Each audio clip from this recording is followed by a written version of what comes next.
Alright mga kalbinjor, mag-connect kami ng service drop wire. Service drop. Ang nga sa ground niya, kining puti no? Kasi malakas ang hangin. Yan o, ang electrician namin o, tingnan nyo, naka-helmet pa o. Takot siya baka hulihin sa ibaba. Dahil sa kadakot sa mga nakabali dayo, nakahansak dayo. Diyan, nagilong-ilungin ano niya o. Tingnan nyo. Oh, yun ang ano namin, linya ng perimeter. Nabagsakan ng sanga ng kahoy, naputol. Yan, kaya kumuha kami ng electrician. Kasi bawal kami dyan, baka punta kami dyan. Ano mo lang sigbog ng kadagtog mo? Ha? Ano mo lang yung kadaghan ng kadagtog mo? Electrician o. Ay, Naka-helmet pa yan o. Sinasadya niya yan, baka mabagsakan siya ng buko. Kaya naka-helmet siya eh. Kasi malakas ang hangin. Sinadya niya talaga niya na mag-helmet siya para safety siya. At saka may harness pa naman siya. Kasi gumagalaw yung puno sa lakas ng hangin. May typhoon kasi ngayon eh. Ayan o. Galing electrician o. Alright mga kabidyor, is ng galaw ni electrician o. Ayan o.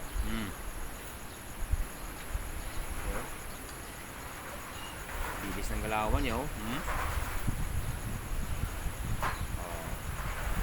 Okay.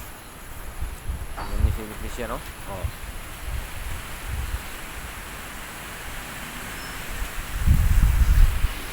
Niyang taglio. Yan lang pala mag-connect ng service drop wire.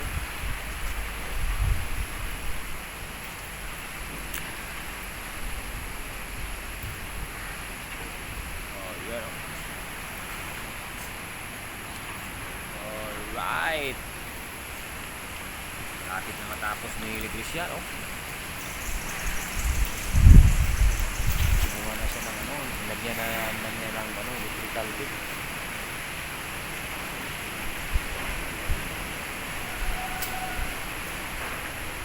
Alright. Yung my light, nilagyan niya ng electrical tip.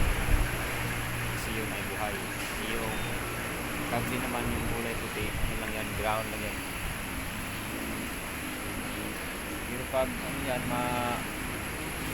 sabit yan sa puno, mag-rete ninyo.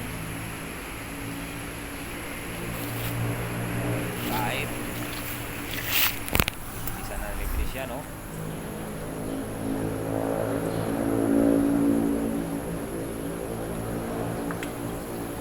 Safety talaga to si electrician.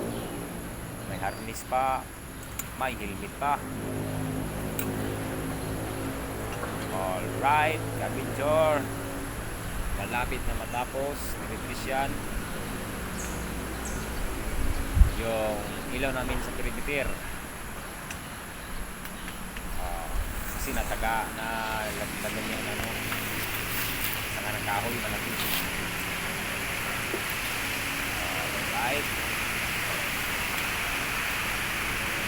okay, tapos na.